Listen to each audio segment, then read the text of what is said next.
Self-doubt, low self-esteem, and lack of motivation. These are psychological factors that keep people from creating. Today, I'm talking about self-doubt. I'm talking about ways it can get in the way of your creativity and some tips for moving past it. A couple of months ago, I started doing a series of videos about what stops you from creating. In addition to things like not knowing where to begin a new project or having a messy workspace that holds you back, many people say that psychological factors bring them down. Things like self-doubt and low self-esteem. So what can you do if these things are standing in the way between you and your creativity? So it's important to remember that everyone experiences self-doubt from time to time. Self-doubt is often rooted in fear. We're afraid of failure. We're afraid of being rejected and of not being good enough.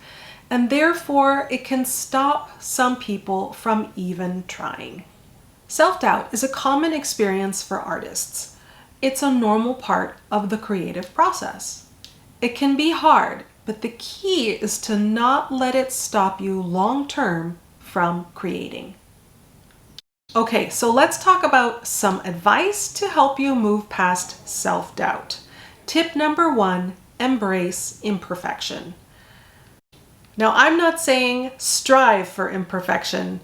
I'm saying embrace imperfection in your art as part of your unique style and journey. No one produces perfect work all the time. You know that. And also tell yourself these two things. It's okay to make mistakes. And I can already hear you thinking, yes, I know that. Of course it's okay to make mistakes. But really, it's okay when you're making art to make mistakes. Don't be so hard on yourself.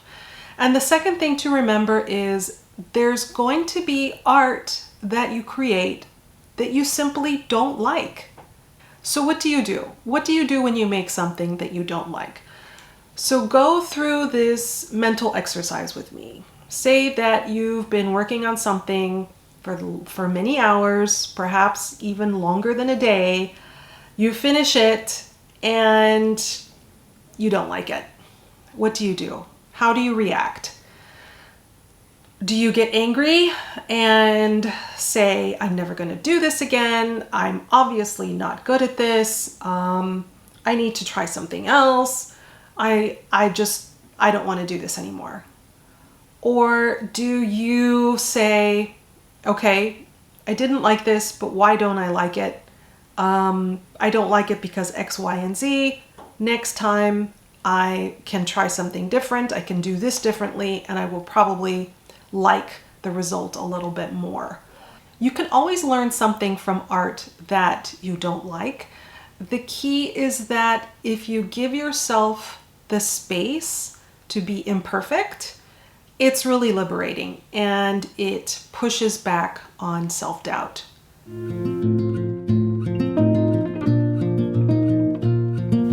Tip number 2, challenge negative thoughts about yourself when you have them. I have no talent. Is that really true? Is there another way that you can think about that? Maybe talent is not the issue at all. Maybe it's needing more practice to get good at what you're doing. Try to examine what's going on. You may say to yourself, wait a minute, I'm feeling upset about this, but why? Why is that happening? See if you can identify what is causing your self-doubt. Maybe you're envious of someone else's ability or frustrated that you can't do something as good. But it takes time to get good at something. And maybe the real problem is that you feel like you don't have enough time to get good at making art. If you do some deep thinking to try and figure out why you're having doubts about your abilities, hopefully this will help you think of ideas of how you can address it. Number 3, if you need to take a break, then do so. If something is standing between you and your art that unsettles you, then take a step back. Work on activities that rejuvenate you and make you feel good so that you can return to your art with a fresh perspective. Do things that are creative and that you enjoy, but maybe something really easy or doesn't have a lot of stress. Things like knitting or sewing or coloring. Coloring is what I enjoy doing when I'm taking a break from collage. I was just doing back to school shopping with my kids, and I saw the display of the Crayola crayon section, and just picking up a box and holding it to my nose and smelling that scent of the crayons, it brought back a lot of memories of all the enjoyment that I've had from coloring in the past.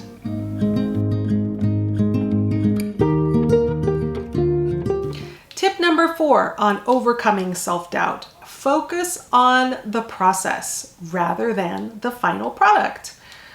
The final product is certainly what inspires a lot of us to create. You have something in mind. I'm going to create this junk journal and it's going to be exactly like the one that I saw. It is going to be what I imagined and I'm going to love it and it's going to be beautiful. The problem with this is that when you don't reach this goal for whatever reason, you're disappointed and your self-doubt comes creeping back in. It's good to have a goal, but the final product isn't everything. What happens if you shift your focus from the final product to the process of creating? So how do you do that? How do you awaken that mindfulness? For me, I do it by recognizing while I'm working that I'm enjoying the process of creating. I pay attention to that feeling. And after a while, I noticed that the process was more enjoyable than completing the project, and therefore a lot less stressful.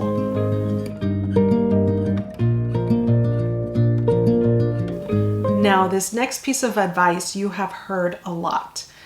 Don't compare yourself to others, because it's super easy to get caught up comparing what you do to what other artists do.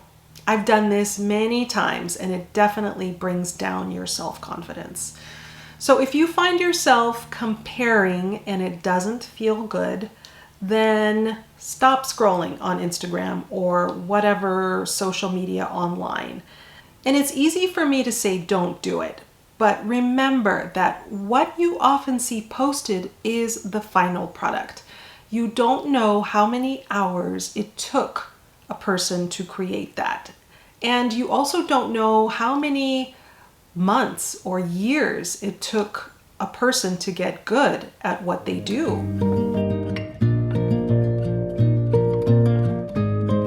Another thing you can do to lessen the influence of self-doubt is this.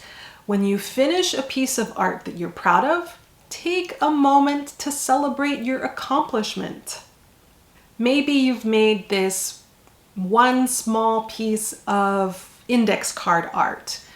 Now you get to think about punching the hole in the corner and putting it on the ring with the other cards, and maybe you're going to leave it out on your desk for a week so that you can look and admire it. Doing these things helps you gain confidence, and it reminds you that you are capable of doing great things.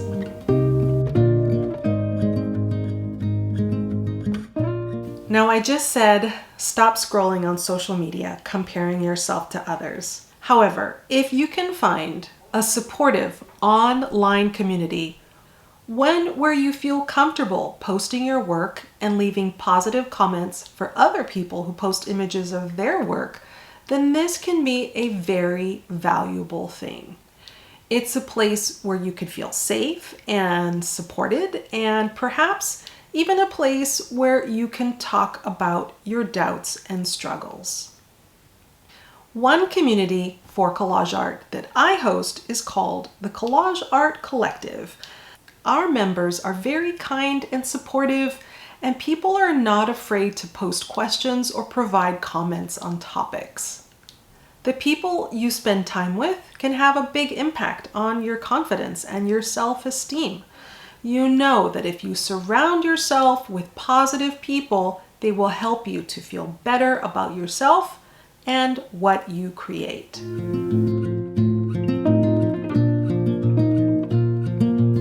My last tip is to practice self-compassion. Treat yourself with the same kindness and understanding you would offer to a friend who's facing self-doubt. Be patient with yourself as a growing artist. Maybe you've heard of Julia Cameron. She wrote a very popular book about 20 years ago called The Artist Way. She has a quote that is really interesting that I want you to hear. Think of your talent as a young and skittish horse that you are bringing along. This horse is very talented, but it's also young, nervous, and inexperienced. It will make mistakes, be frightened by obstacles it hasn't seen before. It may even bolt, try to throw you off, feign lameness.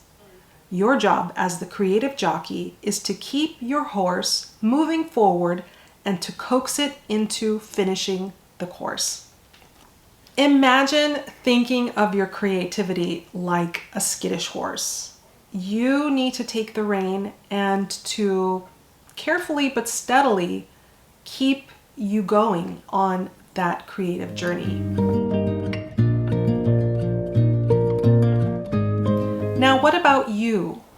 What are some ways that have helped you move past your self-doubt? Please let me know in the comments. I hope you've enjoyed this video. If you have found it useful, please hit the like button so that it can spread to more people. And until the next time, thanks so much for watching.